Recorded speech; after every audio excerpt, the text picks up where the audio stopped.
Carla Bruni breaks the silence, et ce qu'elle avoue bouleverse tout ce que le public croyait savoir sur elle. Pour la première fois, elle parle des zones d'ombre, que personne n'avait jamais entendues. Une enfance protégée mais fissurée, des relations avec des hommes de pouvoir, et la vraie raison pour laquelle elle a disparu des projecteurs pendant des années. Mais le choc le plus froid vient de sa dernière confession, celle qui pourrait réécrire entièrement l'image que le monde avait d'elle. Carla Bruni apparaît toujours devant le public avec la même image. Une femme élégante, une femme calme, une femme qui semble tout contrôler sans faire d'effort. Elle marche, elle parle, elle sourit, et tout paraît simple. Les gens disent qu'elle n'a pas besoin de lever la voix. Sa présence suffit. Le public pense la connaître. Une icône européenne. Un mélange rare de beauté, de culture et de douceur. Un ancien top modèle devenu chanteuse, puis première dame de France.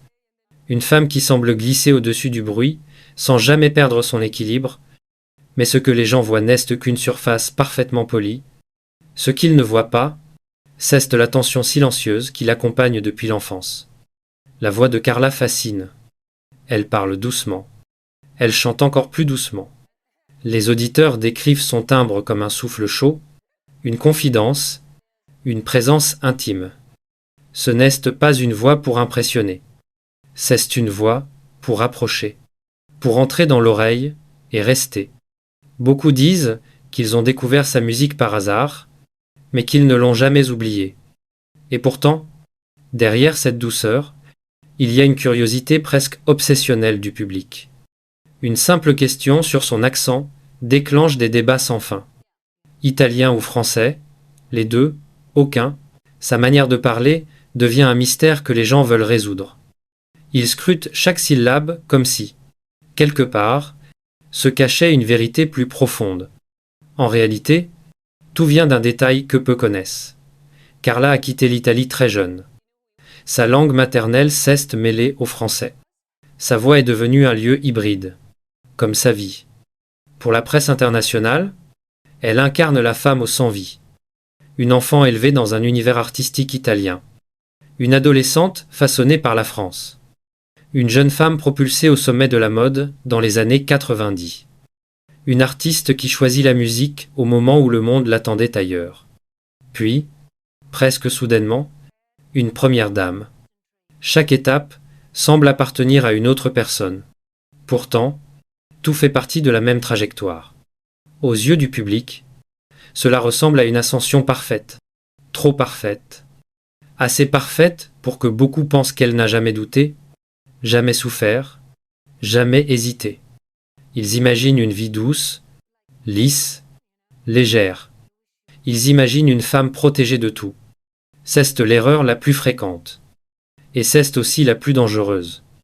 Car derrière le visage toujours apaisé, il y a eu du trouble. Derrière les apparitions immobiles, il y a eu du poids.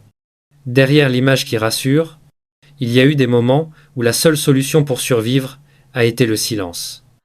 Le public voit Carla Bruni comme une figure, une élégance, une atmosphère.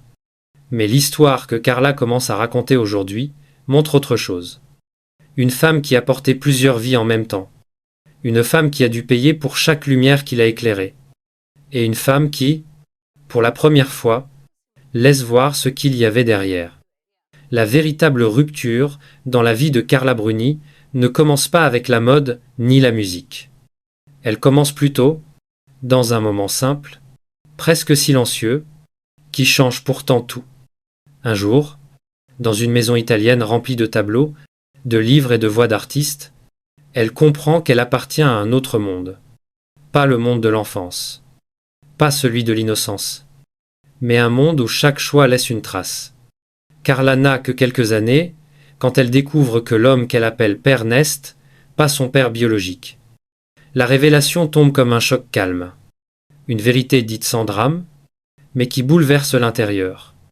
Cette blessure cachée devient son premier secret. Et c'est aussi le premier lien avec la vie qu'elle mènera plus tard. Une vie où beaucoup de choses restent dans l'ombre, protégées par un sourire discret. Quand Carla arrive en France, tout va très vite. Elle ne parle pas encore parfaitement. Elle ne connaît pas les codes. Mais elle comprend immédiatement deux choses. L'élégance peut sauver n'importe quel silence. L'observation, peut remplacer n'importe quelle réponse. C'est là que commence son style. Regarder avant de parler. Sentir avant d'avancer. Se taire avant de se défendre. Le destin frappe quand elle a à peine 20 ans. Un photographe la voit dans un couloir, presque par hasard. Il l'arrête. Il lui dit qu'elle a quelque chose que les autres n'ont pas. Pas seulement un visage, pas seulement un corps, mais une présence calme, un mélange étrange de distance et de chaleur. Une présence qui intrigue, qui reste. Cette phrase suffit pour tout déclencher. Carla entre dans le monde de la mode comme on entre dans une pièce pleine de miroirs. Fascinée, mais toujours un peu en retrait. Les créateurs la remarquent dès le premier casting. Ils parlent de son allure, de son intelligence, de son regard, qui semble dire plus que ses mots. Une carrière née en quelques semaines. C'est aussi durant cette période qu'elle rencontre les hommes qui marqueront sa légende. Mick Jagger, Eric Clapton. Des noms immenses, des vies intenses. Mais Carla ne parle jamais d'eux comme les journaux le voudraient. Pas de scandale, pas de détails, pas de phrases faites pour choquer. Elle garde une distance, elle garde une pudeur, elle garde une vérité qui n'appartient qu'à elle. Ce que peu de gens comprennent, c'est que chaque homme puissant qu'elle croise ne la transforme pas. C'est elle qui les traverse, elle prend ce qu'elle veut, puis continue son chemin. Elle ne cherche pas l'attention, elle ne cherche pas la lumière. Elle cherche quelque chose de beaucoup plus rare. Un espace où elle peut enfin respirer. Le moment décisif arrive lorsque Carla réalise qu'elle n'est pas née pour suivre la mode, mais pour raconter. Pas avec de grands discours, pas avec des déclarations, mais avec des gestes simples, des phrases courtes, une façon de se tenir qui dit tout. C'est, ce jour-là, qu'elle comprend qu'elle ne sera jamais qu'un visage.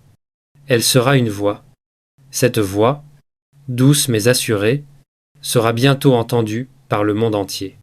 Mais avant d'arriver à la scène, à la musique, à la lumière, il y a eu ce premier choc intérieur, cette première faille, cette première vérité dite à demi-mot.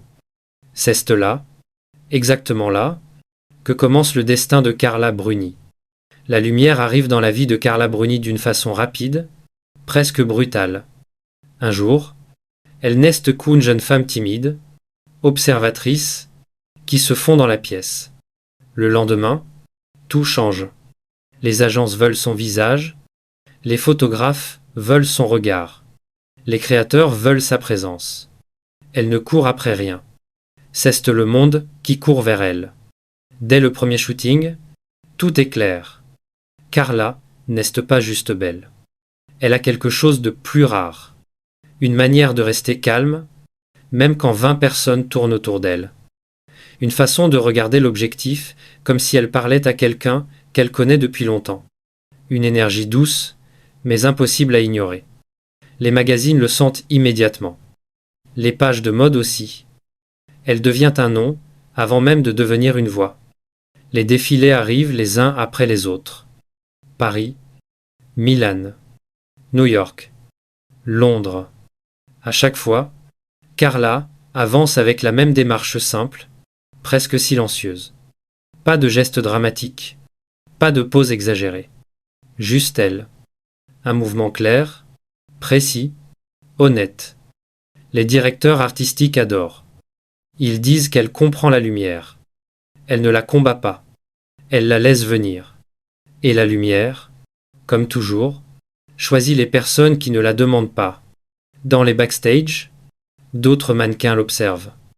Elles sont fascinées par sa retenue, par sa façon de rester elle-même dans un environnement où tout le monde essaie d'être quelqu'un d'autre. Carla ne copie personne. Elle ne joue pas un rôle. Elle ne cherche pas à séduire. Elle est simplement présente. Et cette présence suffit pour définir toute une décennie de mode. Mais ce n'est pas la mode qui la transforme. C'est la musique. Un soir, dans un appartement calme, elle écrit une chanson avec une guitare simple. Quelques accords, quelques mots. Une mélodie presque fragile. Elle chante doucement, comme si elle avait peur de réveiller quelqu'un. C'est là que tout commence. Ses proches l'entendent, ils comprennent immédiatement que cette voix n'a rien à voir avec la mode. Ce n'est pas une voix pour les podiums. C'est une voix pour les confidences. Une voix qui parle des choses que l'on garde d'habitude pour soi. L'industrie musicale hésite, au début. Une ex-mannequin qui chante, le cliché parfait pour être critiqué. Mais quand les producteurs l'écoutent, le doute tombe. Le premier album sort. Et il surprend tout le monde. Pas parce qu'il est bruyant, mais parce qu'il ose être silencieux. Dans un monde où tout doit être fort, Carla murmure. Et les murmures touchent plus que les cris. Les chansons circulent. Elles passent de main en main, de soirée en soirée, de pays en pays. Les gens disent qu'ils ne savent pas pourquoi ils écoutent. Mais ils écoutent encore. Et encore. La presse internationale commence à parler d'elle, comme d'une artiste sérieuse. Une Française avec un style presque intime. Un souffle chaud. Une fragilité maîtrisée. Ses concerts sont petits mais remplis. Les salles entières se taisent quand elle entre. Elle ne demande rien. Elle s'installe. Elle chante doucement. Et tout le monde écoute. Dans ces années-là, Carla vit un double paradoxe. Devant le public, elle est en pleine lumière. Dans sa vie privée, elle garde encore les réflexes du silence. Elle ne parle pas beaucoup. Elle choisit les mots avec soin. Elle refuse de jouer le jeu des scandales. Et cette façon de vivre renforce son mystère. Plus elle est présente, plus les gens veulent savoir ce qu'elle cache. La vérité, pourtant, est simple. Carla ne cache rien. Elle protège seulement ce qui compte. Et dans cette époque de gloire, elle comprend un point essentiel, la lumière n'est pas un endroit. C'est une épreuve. Elle éclaire tout, même les fissures, même les blessures anciennes, même les choses qu'elle pensait avoir laissées derrière. Ce sera cette lumière-là, celle qui montre trop, qui finira par la pousser vers la période la plus sombre de sa vie. La lumière n'a jamais protégé personne. Et pour Carla Bruni, tout commence à changer le jour où elle réalise que la célébrité n'est pas seulement un espace brillant. C'est aussi un lieu qui observe, juge et déforme. Au début, elle croit pouvoir rester au-dessus de tout ça. Elle pense que son calme suffit pour se protéger. Mais la pression arrive doucement, puis elle devient une vague qui l'emporte. Les médias commencent à s'intéresser non plus à son travail, mais à sa vie privée. Chaque sortie devient une histoire. Chaque silence devient une rumeur. On commente ses relations, ses gestes, ses choix, même ses expressions de visage. Ce qui était autrefois admiration devient surveillance. Et sous cette surveillance, même les personnes les plus fortes finissent par se fatiguer. Carla sent cette fatigue arriver. Elle dort moins. Elle écrit plus la nuit. Elle parle moins aux autres. Les premières critiques arrivent aussi.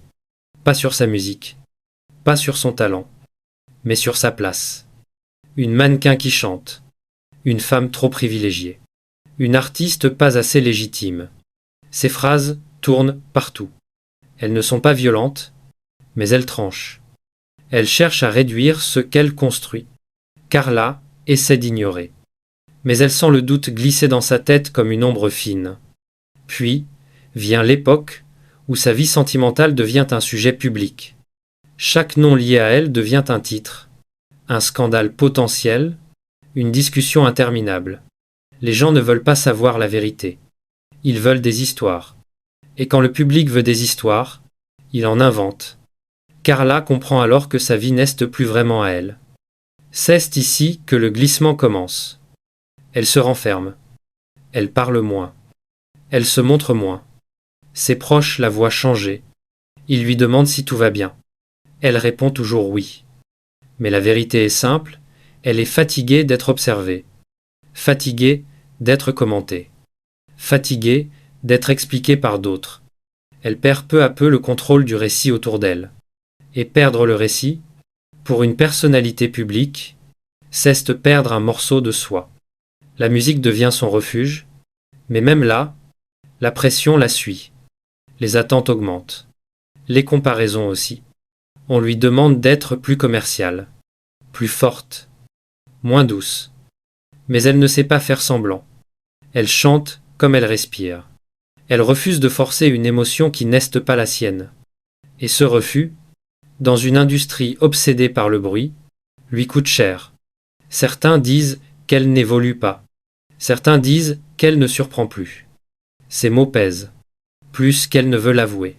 C'est aussi, durant cette période, qu'elle vit les premières fractures personnelles. Des amitiés se distendent.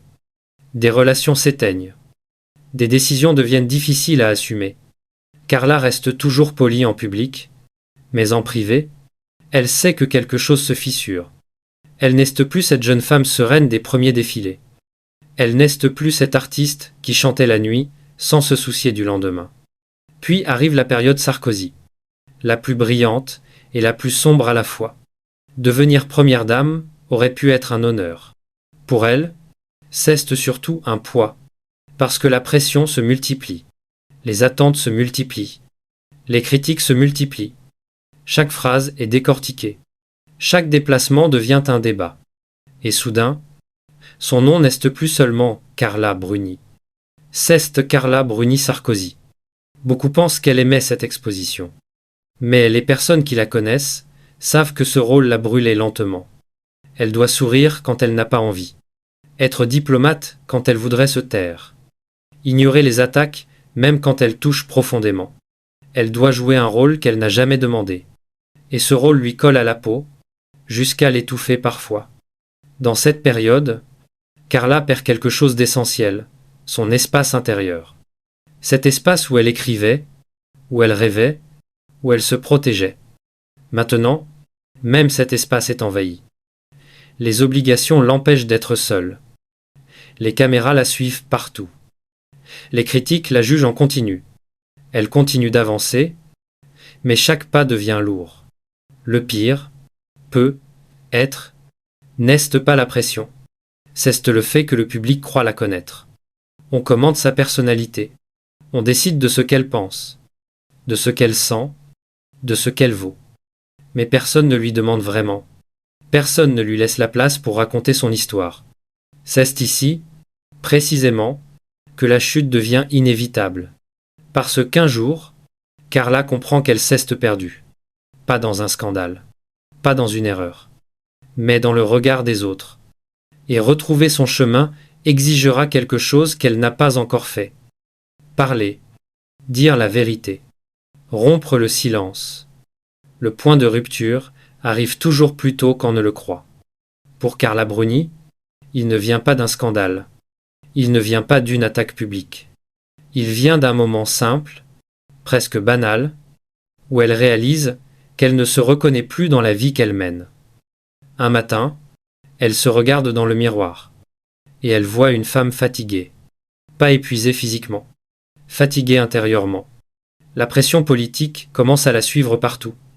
Elle devient première dame, mais ce rôle ne lui ressemble pas. Elle sourit parce qu'il le faut. Elle parle parce qu'on l'attend. Elle accompagne, elle représente, elle rassure. Mais à l'intérieur, quelque chose se ferme. Ce n'est plus elle qui décide de son rythme. Ce n'est plus elle qui écrit sa vie. Puis arrive une phrase qui change tout. Une phrase courte. Une phrase vraie. Lors d'une interview, Carla dit qu'elle ne souhaite pas que Nicolas Sarkozy se représente à la présidence. À ce moment précis, la façade se fissure. Un silence lourd tombe. Les commentateurs s'étonnent. Les journaux s'emballent. On demande pourquoi. On demande ce qu'elle sait. On demande ce qu'elle cache. Mais la réponse est simple. Elle en a assez. Assez des caméras. Assez des critiques. Assez de jouer un rôle qu'elle n'a jamais voulu. Cette phrase, petite mais courageuse, marque le début de son retour à elle-même. Ce jour-là, Carla comprend que se taire ne la protège plus. Le silence l'étouffe. Le silence laisse les autres inventer à sa place. Le silence devient une prison douce, mais une prison quand même. Alors elle fait ce qu'elle a toujours évité, elle ouvre une brèche. Ses proches le remarquent immédiatement. Ils voient que son regard change. Plus clair, plus direct. Elle commence à dire non, à refuser des obligations, à choisir ses apparitions, à se retirer quand elle en a besoin. Elle reprend de petits espaces privés qu'elle avait laissés disparaître. Des moments simples, écrire seul, marcher sans protection, respirer sans devoir surveiller son image. La rupture n'est pas spectaculaire. Elle est lente, intime, profonde. Et c'est ce qui la rend réelle. Carla ne s'effondre pas. Elle se réveille. Elle comprend qu'aucune lumière ne vaut la peine si elle demande de renoncer à soi.